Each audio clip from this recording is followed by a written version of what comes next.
జనాభాలో 50% మహిళలు ఉన్నారు.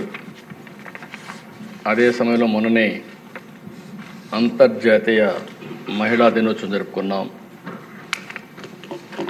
ఆ సభలో కూడా మనం అందరం ఆలోచించింది, స్వాతంత్రం వచ్చి ఇన్ని సంవత్సరాలైనా ప్రపంచం మొత్తం నాగరికత వైపు పయనిస్తున్నప్పటికీ కూడా ఇంకా జెండర్ ఈక్విటీ రాలేదు. ఎక్కడికక్కడ మహిళల పట్ల వివక్ష చూపేయడం ఇవన్నీ జరుగుతున్నాయి. ఈరోజు కేంద్రంలో ఉండే నరేంద్ర మోడీ గారి నాయకత్వంలో ఉండే ఎన్డీఏ కానీ, ఇక్కడ రాష్ట్రంలో ఉండే ఎన్డీఏ కానీ మన ఆడబిడ్డలు, తల్లుళ్ళు, చెల్లెళ్ళ గురించి ప్రత్యేక శ్రద్ధ పెడతాం. ఉమెన్ ఎంపవర్మెంట్ జరిగినప్పుడే సస్టైనబుల్ డెవలప్మెంట్ ఉంటుందనేది మా నమ్మకం. అందుకనే అధ్యక్ష, ఈరోజు ఒకసారి హిస్టరీ కూడా చూసుకుంటే ఎన్టీ రామారావు గారు తెలుగుదేశం పార్టీ పెట్టినప్పటి నుంచి అదే మరిగా వారు అనేక సంక్షేమ కార్యక్రమాలకు ప్రత్యేకంగా ఉమెన్ ఎంపవర్మెంట్ కోసం దోహదం చేశారు. అందుకే మహిళా సాధికారత కోసం నిన్న, నేడు, రేపు ఎప్పుడు కూడా కమిటెడ్గా పనిచేస్తామని ఈ సభ సాక్షిగా తల్లిదండ్రులకు తెలియజేస్తున్నా, మహిళలకు తెలియజేస్తున్నారు. అందుకని ఆ దశ ఒకసారి చూసినప్పుడు ఏ కార్యక్రమం ప్రవేశపెట్టినా అది ఒక సంక్షేమం కావచ్చు, ఒక అభివృద్ధి కావచ్చు, లేకపోతే ఒక ఎంపవర్మెంట్ కావచ్చు, ఏది చేసినా అందులో ప్రత్యేకంగా మహిళలను దృష్టిలో పెట్టుకొని చేశాం. మహిళల్ని సాధికారం చేయడంలో ముందుకు పోయాం. అందుకే నేను మళ్ళీ ఒకసారి తెలియజేస్తున్నా, తెలుగుదేశం పార్టీది తెలుగింటి ఆడపడుచులది అన్నా చెల్లుళ్ళ అనుబంధం. ఇది 40 సంవత్సరాలుగా ఉంది.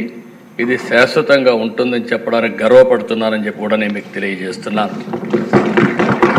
దశ మాటల్లో చెప్పడం కాదు, చేష్టల్లో చేసి చూపించాల్సిన అవసరం ఉంది. తెలుగుదేశం పార్టీ సిద్ధాంతం జెండర్ ఈక్విటీ ద్వారా, ఆడవారికి సమాన హక్కులు కల్పించడం ద్వారా వారిని ఆర్థికంగా, రాజకీయంగా, సామాజికంగా పైకి తేవాల్సిన బాధ్యత మనందరిపైన ఉంది. ఇప్పటికి కూడా మనం వివక్ష చూపిస్తూనే ఉన్నాం. ఎవరైనా మహిళలను చూస్తే మనకందరికి కూడా ఒక చిన్న చూపు, మీకేం తెలీదు, మీరు ఉండండి అనే విధంగా మాట్లాడుతున్నాం. రెండో విషయం మీరు చూస్తే అధ్యక్ష, చిన్నప్పుడు తల్లిదండ్రులపైన ఆధారపడతారు, పెద్ద అయిన తర్వాత భర్తలపైన ఆధారపడతారు, మళ్ళీ ముసలి వాళ్ళైతే పిల్లలపైన ఆధారపడతారు. కానీ ఎప్పుడు కూడా వివక్ష చూపిస్తూనే ఉంటారు. అందుకే ఈరోజు గర్వంగా చెప్పగలుగుతున్నా, మహిళా సాధికారత ప్రారంభమైంది తెలుగుదేశం పార్టీతోనే ప్రారంభమైందని చెప్పి కూడా గర్వంగా చెప్పగలుగుతున్నా. 86లో అధ్యక్ష మహిళలకు ఆస్తిలో సమాన హక్కు ఇచ్చాడు ఎన్టీ రామారావు గారు. అంతవరకు వారసత్వంగా మనం ఒక్కసారి చూస్తే ఆస్తిలో సమాన హక్కు లేదు.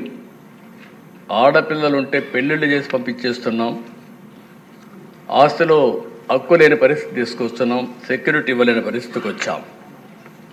అది తీసుకొచ్చిన తర్వాత దిశ డిమాండ్ చేసే పరిస్థితికి వచ్చారు ఆడబిడ్డలు.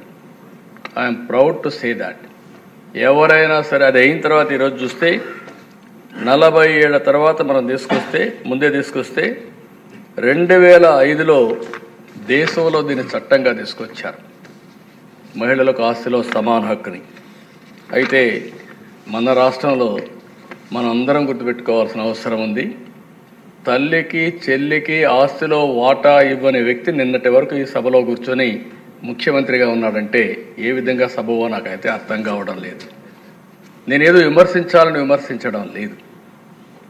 ఇచ్చిన వాటాల మీద కోర్టుకు పోయి అది కూడా ఇవ్వను అనే పరిస్థితి వచ్చారంటే ఇంకా ఆస్తిలో సమాన హక్కు మీద మాట్లాడడం కానీ, మహిళల గురించి మాట్లాడే హక్కు అలాంటి వ్యక్తులకు ఉంటుందా అని అడుగుతున్నాను అధ్యక్ష. ఎందుకంటే అధ్యక్ష, ఈరోజు మనందరం ఒకటి గుర్తుపెట్టుకోవాల్సిన అవసరం ఉంది. రాజకీయాల్లో ఉండే మనం ప్రజలకు జవాబుదారితనం. మనం ఆదర్శంగా ఉండాలి. మనం ఆదర్శంగా ఉండి ప్రజలకు కూడా ఆదర్శమైన విధానాలకు స్ఫూర్తినిచ్చే బాధ్యత మన పైన ఉంది. అలాంటి వ్యక్తులు తల్లికి కూడా నేను వాటాలు ఇవ్వలేదు, లేకుంటే నేను మార్చుకుంటున్నాను, ఇది నా వాటా అని చెప్పే పరిస్థితికి వచ్చారంటే చాలా బాధేస్తుంది. కనీసం సభ్యత ఆ విషయం కూడా మర్చిపోయి ఇలాంటి చేసే పరిస్థితికి వచ్చారు. అదే సమయంలో తెలుగుదేశం పార్టీ మహిళల్లో విద్యను ప్రోత్సహించాలని ఈరోజు చేసింది కాదు. 1983లో దేశంలో మొట్టమొదటిసారిగా మహిళా విశ్వవిద్యాలయం ద్వారా ఆడబిడ్డల్లో చదువుకోవాలని స్ఫూర్తి ఇచ్చిన పార్టీ తెలుగుదేశం పార్టీ అని చెప్పి నేను మీకు తెలియజేస్తున్నాను. దాంతో ఆగలేదు దిశ. అక్కడి నుంచి మీరు ఒకసారి చూస్తే ప్రతి కిలోమీటర్కి నేను ముఖ్యమంత్రిగా ఉన్నప్పుడు ఒక ఎలిమెంటరీ స్కూల్ పెట్టాం, ప్రాథమిక పాఠశాల. 3 కిలోమీటర్లు ఒక అప్పర్ ప్రైమరీ స్కూల్ పెట్టాం. ప్రతి 5 కిలోమీటర్కి ఒక హై స్కూల్ పెట్టాం. మండలానికి ఒక జూనియర్ కాలేజీ పెట్టాం. ప్రతి డివిజన్కి ఒక కోఆప్ ఇంజనీరింగ్ కాలేజ్ పెట్టాం. జిల్లాకు మెడికల్ కాలేజ్, వందలాది కాలేజీలు తీసుకొచ్చాం. ఓసారి పబ్లిక్ పాలసీ అనేది చాలా పవర్ఫుల్ దిశ. ఈరోజు మనం మాట్లాడుకుంటున్నాం. ఈ సభ ద్వారా కొన్ని ఆలోచనలు వస్తాయి. మీరిచ్చే ఆలోచనలు ఏ విధంగా స్ఫూర్తిదాయకంగా భవిష్యత్తులో ఉంటాయంటే కొన్ని ఎగ్జాంపుల్స్ కూడా ఉంటాయి. ఈరోజు మీరు చూస్తే నేను 95లో ముఖ్యమంత్రి అయినప్పుడు మహిళా ఎంపవర్మెంట్ కోసం ఆలోచిస్తూ ఉంటే 2 ప్రధానమైన డెసిషన్, చాలా డెసిషన్ తీసుకున్నాం. అందులో 2 ప్రధానమైన డెసిషన్స్, ఒకటి డాక్రా ఉమెన్ ద్వారా ఎంపవర్మెంట్ చేయాలనేది ఒక నిర్ణయం. రెండో నిర్ణయం విద్య, ఉద్యోగాల్లో, రాజకీయాల్లో మహిళలకు 33% రిజర్వేషన్స్ పెట్టాలని చెప్పి నిర్ణయించాను దిశ. ఆ రోజు చాలామంది యువత నన్ను వ్యతిరేకించారు, అన్నారు ఈరోజు 33% పెడుతున్నారు, ఈ రిజర్వేషన్లో మహిళలు 55-60% వచ్చేస్తారు, మా పరిస్థితి ఏంటంటే నేను ఒక మాట చెప్పాను, మీకు ఇన్ని సంవత్సరాలు అనుభవించారు, ఒకవేళ బ్యాక్లాగ్ ఒకటి ఉంది, కొన్ని రోజులు వాళ్ళకు కూడా వస్తే నష్టం లేదు, మీరు స్వాగతించమని చెప్పాను అధ్యక్ష. నేను గర్వంగా చెప్పగలుగుతున్నా. ఈరోజు నేను చాలా దిక్కులు అడుగుతున్నాను. వైఫ్ అండ్ హస్బెండ్ ఇద్దరు ఐటీ ప్రొఫెషనల్స్ అయ్యారు. ఇది ఆ రోజు పెట్టిన నిర్ణయం వల్ల 33% రిజర్వేషన్ల వల్ల ఆడబిడ్డలు చదువుకోగలిగారు. అంత మునుపుండే సమస్య డౌరీ సమస్య లేదు. ఇప్పుడు రివర్స్ డౌరీ ఇచ్చే పరిస్థితి వస్తున్నారు, ఆడబిడ్డలకు డౌరీ ఇచ్చే పరిస్థితి వస్తున్నారు. డబ్బులిచ్చి కొనుక్కునే కన్యాశుల్కం నేను అనడం లేదు, ఆ పరిస్థితి వద్దు. అలాంటి ఒక రిఫార్మ్, ఒక పబ్లిక్ పాలసీ ఇంపాక్ట్ ఎంత వస్తుందో ఇది ఒక ఉదాహరణ మాత్రం అధ్యక్ష. ఇక్కడే సూర్యకుమార్ గారు ఉన్నారు అధ్యక్ష, మీకు అందరికీ ప్రత్యక్ష సాక్ష్యం. ఆవిడ మీరు చూస్తే 96లో గ్రూప్ 1 సర్వీసులో సెలెక్ట్ అయింది. నేను 95లో రిజర్వేషన్లు ఇచ్చాను, మహిళలకు 33%. అందులో సెలెక్ట్ అయ్యి ఇప్పుడు ఉమెన్ అండ్ చైల్డ్ వెల్ఫేర్ సెక్రటరీగా పనిచేసే పరిస్థితి వచ్చిందంటే ఆ రోజు బెనిఫిషరీ, ఈరోజు పాలసీ నిర్ణయించే పరిస్థితికి వచ్చింది. అంటే ఒక పాలసీ ఎంత పగడ్బందీగా ఉంటుంది, సమాజంలో ఎంత ఇంపాక్ట్ వస్తుంది, అది చూసినప్పుడు నాకు ఆనందం కలిగింది. నేను మాట్లాడుతూ ఉంటే సార్ మీరు పెట్టిన పాలసీలో నేను కూడా బెనిఫిషరీ అని చెప్పి ఆవిడ హిస్టరీ చెప్పినప్పుడు నేను గర్వపడుతున్నానని చెప్పి కూడా నేను మీకు తెలియజేస్తున్నా.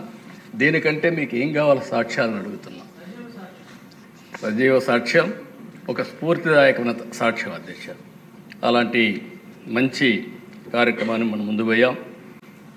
ఈరోజు మనం ఒకసారి చూసినప్పుడు ఇక్కడే కాదు ప్రపంచం మొత్తం తెలుగు జాతి ముందుకు పోతామంటే అందులో ఆడబిడ్డలు అగ్రస్థానంలో ఉన్నారని చెప్పి కూడా నేను మీకు తెలియజేస్తున్నాను. ఇదే కాకుండా దేశ నేను అనేక సందర్భాల్లో అనేకమైన రిఫార్మ్స్ తీసుకొచ్చాను మహిళల కోసం. ఒక స్టేజ్లో మీరు చూస్తే అధ్యక్ష,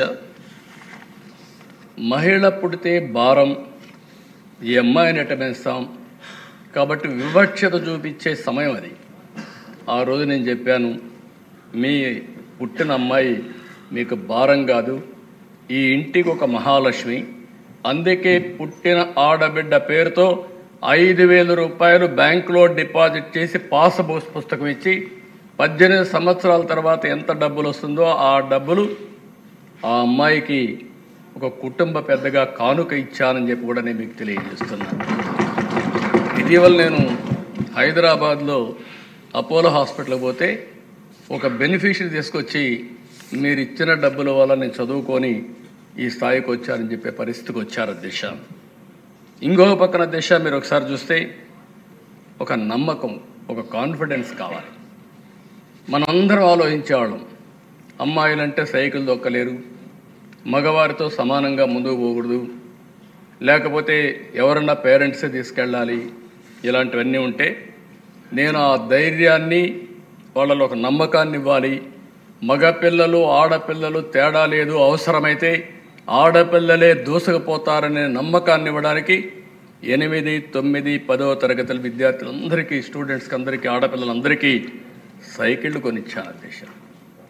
సైకిళ్ళు కొనిస్తే తల్లిదండ్రులు చదువుకోవద్దన్నా మాకు సైకిల్ ఉంది మేము వెళతామని వచ్చి చదువుకున్న సందర్భం అధ్యక్ష.